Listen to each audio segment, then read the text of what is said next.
שלום לכולנו, יום חדש, יום של ישועות, יום של הצלחות, יום של שמחה, יום של אמונה, יום של פרנסה, יום של קדושה, יום של התבודדות, שבן אדם זוכה לדבר בינו לבין קונו.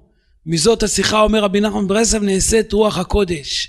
השכינה שומעת את כל מה שהוא מבקש, ורוצה ללכת ולעזור לו, ונעשים מהדיבורים האלה מלאכים שנבראים על מנת לעזור לו ולסייע לו, והוא זוכה לקבל את השפע, והוא זוכה לקבל את הגאולה, וזוכה לקבל את ההצלחה. על ידי מה? שהוא פתח את הפה, הוא ככה ביקש, שתרחם עליי, שתעזור לי, הוא הודע, הוא לא התייאש. כל מה שעבר עליו ועובר בזה העולם, שלא ימכרו לכם לוקשים, שהיה כאילו, הנה, שטיח אדום, כוס מצפו, כוס מצפו, ברוך השם, אין בעיות, יש בעיות, יש בלבולים. אבל עם כל זה יש תפילה. תפילה קדמה לעולם. כשאדם מתפלל, הוא בורא את העולם. הוא נחשב כאילו הוא יעשה את שמיים וארץ, אומר רבי נחמן מברסלב.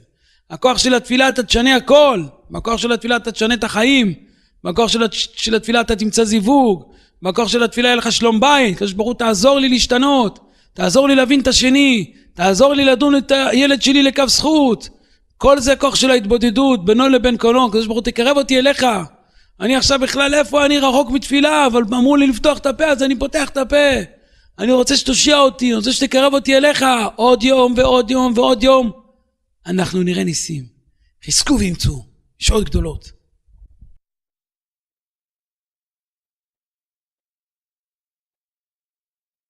ממשיכים בפניני אמונה.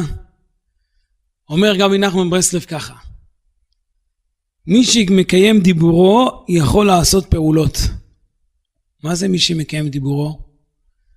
אני אביא לך היום בערב את המחברת, והוא מביא לו אותה עוד חודש. אני אחזיר לך את הכסף היום, ומחזיר לו אותו, שנה הבאה מחזיר לו אותו. אני אתן לך ככה, חפשתי בסיבוב. זה לא מקיים דיבורו. מקיים דיבורו שאומר היום, היום, מחר, מחר. אני אתן, אקח. מי שמקיים דיבורו יכול לעשות פעולות, שאתה תבקש ואתה תתפלל, יש סגולה, חפשים סגולות, שהתפילה תענה.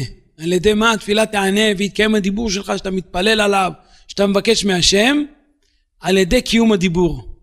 עליו לה ועליהן הן. חזקו וימצאו.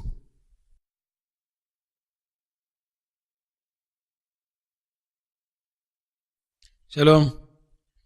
אנחנו בעניין המקלחת לכבוד שבת.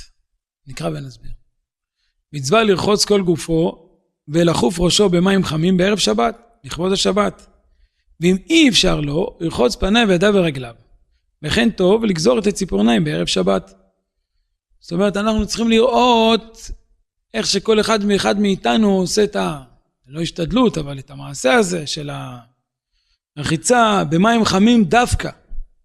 בערב שבת. יש פה עניין על פי הקבלה, שהוא רוחץ את גופו לכבוד שבת במים חמים.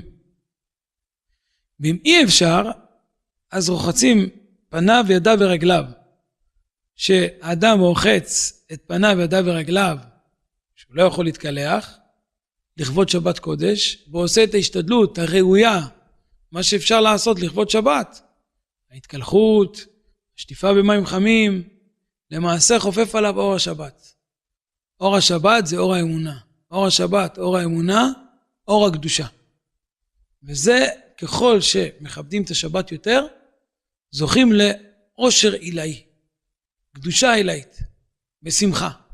בנוסף, יש להשתדל ללבוש בגדים נעים לכבוד שבת. עכשיו אדם יושב בתוך הבית, לא יוצא.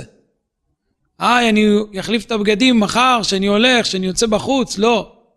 הבגדים שאנחנו לובשים לכבוד השבת. אנחנו לא לובשים את הבגדים בשבילנו, אלא לכבוד שבת הבגדים הנעים האלה. לכן לראות מה שאפשר בגדים נעים לכבוד שבת. וישמח בבוא השבת, כמו שיוצא לקראת המלך. ואחר שיתרחץ, ילבש בגדי שבת. זאת אומרת, אנחנו צריכים לראות איך אנחנו מעלים את השמחה. שבת, אומר רבי נתן מברסלב, זה עליית כל העולמות.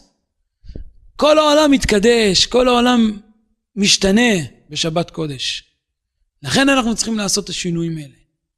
ולראות שכל אחד ואחד מאיתנו יקבל את השמחה לכבוד שבת. ישמח, יכניס את עצמו לתוך השמחה.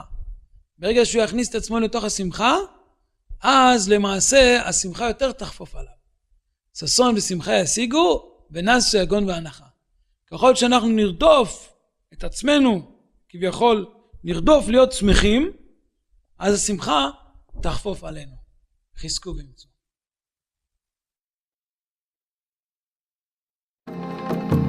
הללויה, הללו אל בקודשו, הללו ברכי עוזו, הללו בגבורותיו, הללו כרום כולו, הללו